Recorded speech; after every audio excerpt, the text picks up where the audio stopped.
Squad?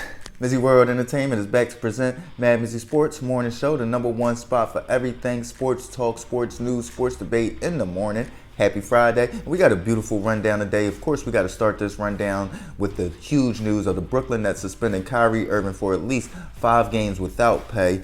Got to speak on what that means for Kyrie Irving and the Brooklyn Nets moving forward. The Eagles win 29-17 on Thursday Night Football in Houston. Got to speak on that. Then the Warriors drop another game on the road to the Orlando Magic. What's going on with the Golden State Warriors? Steve Kerr says something has to change, so we got to speak on that. And last but not least, the Astros take a 3-2 lead, winning 3-2 in Philadelphia last night on the back of a huge performance from Justin Verlander. Let's get right into it, gang. So what's my reaction to the news of Kyrie Irving being suspended for at least 5 games without pay in reaction to everything that's going on around him and his repost on Twitter of a video or a movie that was produced with a bunch of anti-Semitic tropes in there? So for me, my initial reaction is I'm just not surprised. At the end of the day, Kyrie Irving has yet to come out and apologize for what he has done. Kyrie Irving is a person that looks for reasons to have breaks inside of the season. So in my opinion, Kyrie Irving saw the writing on the wall as soon as he shared that movie with the anti-Semitic tropes all through it. He knew that it was possibly going to be followed up with a suspension, an indefinite suspension probably. So to me, this is just Kyrie Irving doing what Kyrie Irving does for his entire career. He's played, 72 plus games twice in his 11-year career? So the dude always looks for reasons to get out of there. And in my opinion, you just look at what happened to Kanye after he went on his anti-Semitic rant and going crazy on Twitter. He got canceled. And then what did Kyrie Irving do right after that? He followed behind him because he doesn't want to play basketball. He'd rather go out there, put up a few highlights, have his fans live in this fantasy world of, oh, if he did play, he would do this, that, and the third. That's all he wants to do. He's a manipulator. He's a master manipulator, bro. Because even when you think about him not coming out and apologizing, he still comes out and he's on the fence of, well, I never said I agree with everything that's posted. So what did you post it for? Knowing that you have an army of followers that just follow what you post and think in their mind it has to be some type of legitimacy to it for you to share it. What are you talking about, bro? This dude is so smart, he's dumb.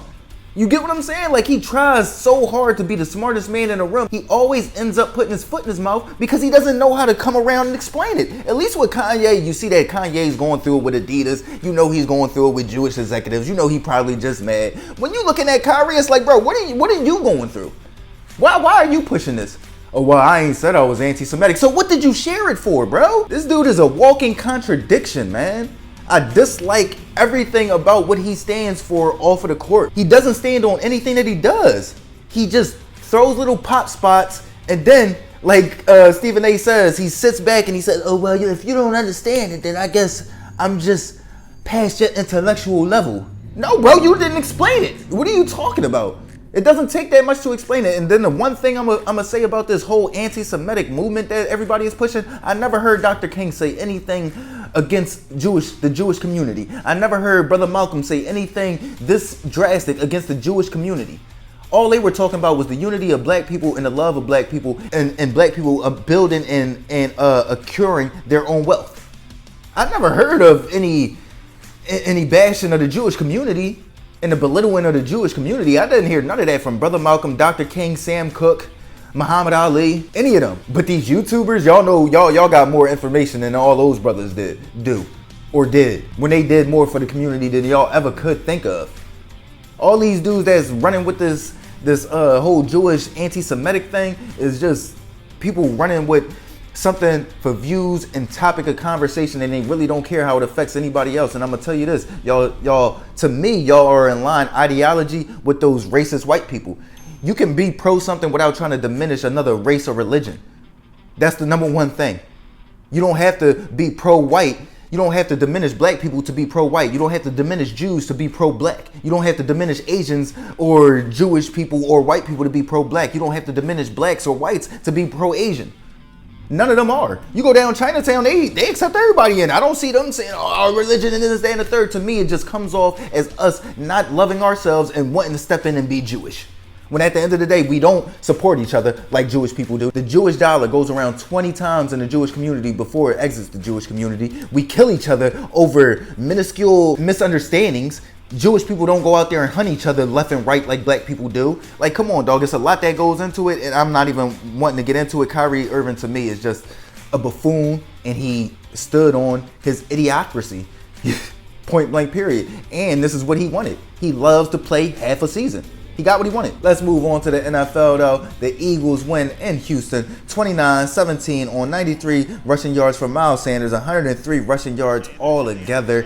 The game planned out exactly how I deemed it, except it was close throughout the entirety of the first half. Then they came out. The Eagles started off 3-0 in those first 3 and out in those first 2 drives of the second half. And then you had Davis Mills throw that interception, and then the whole momentum shifted, and the Eagles ran off with it. But like I said, they couldn't stop Miles Sanders. They couldn't stop the run game for the Philadelphia Eagles. The run defense in Houston is just absolutely terrible. I do want to shout out to Dameon Pierce, though. This dude at running back for the Houston Texans is an absolute monster. He went out there and had 139 rushing yards. Like, he was busting the Eagles' butt back there. You feel what I'm saying? Hitting all the holes, running hard. So I want to shout out to Dameon Pierce and the way he's been balling this year. The Houston Texans are going to be some team to be reckoned with moving forward. They were able to move the ball with their top 2 receiving targets out. But yeah, the Eagles were just way too much. And that's exactly what I expected.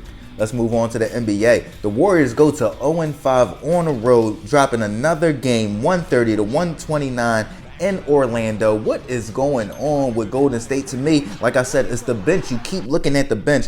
When you see the Orlando Magic bench have 3 players come off with 10 plus points, and then you look at the Warriors bench in comparison, you only got Jordan Poole coming off the bench with 11. Then everybody else is 2, maybe a 7 here. But yeah, all you got is Jordan Poole coming off the bench, and then the rest of the bench is getting absolutely ran off the floor. So they got to get a lot more from that bench. I don't know what's going on. Jonathan Kuminga is not playing anymore.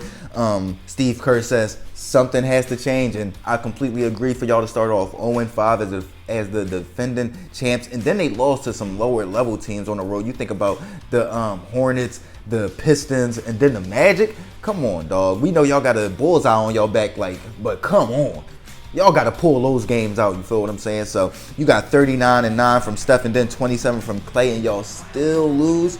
Dre got to get that defense together. You feel what I'm saying? Y'all can't be giving up 129 points a game. So that defense has to tighten up, and then they got to get more from that from the bench. So listen, Warriors, y'all better get in your bag. But let's move on to MLB before we end off episode 46 of MadMizzy Sports Morning Show and send y'all off to y'all weekend on a positive note. The Astros take a 3-2 lead off of Justin Verlander's 5 innings pitched, 1 earned run, and 6 strikeouts after his history in the World Series has just been absolutely terrible. Honestly, you look at game 1, he started off fast. I think he went the first 4 innings striking everybody out. I'm like, okay, Justin Verlander. Then it just unraveled in the next inning. I think it might have been the 5th or the 6th inning, and then he gave up 3, 4, 5 runs, tied the game up, and it's like, damn. My man just can't get right in the World Series. So for him to bounce back in that Game 5, win that Game 5 for the Houston Astros, leading them without having his fastball tossing a bunch of accurate breaking balls with huge breaks on them, was just impressive to me. And then, of course, you squeak out enough points and enough runs to win a game 3-2. So to me, I was just highly impressed by what I've seen from Justin Verlander and the Houston Astros. And it'll be tough for Philly to go back into Houston and win 2 straight, although in 2019 that's exactly what happened, them losing 2 straight to the Nationals and the Nationals winning the World Series. But it's going to be tough for the Phillies. It's going to be tough. That's all I'm going to say. But I want to tip my cap to Justin Verlander for finally getting that monkey off his back and having a huge outing and a win for the Houston Astros. This is episode 46, though. Y'all know what it is. MadMizzy Sports Morning Show. Like, comment, share, subscribe, listen, alert. MizzyWorld Entertainment. Gang.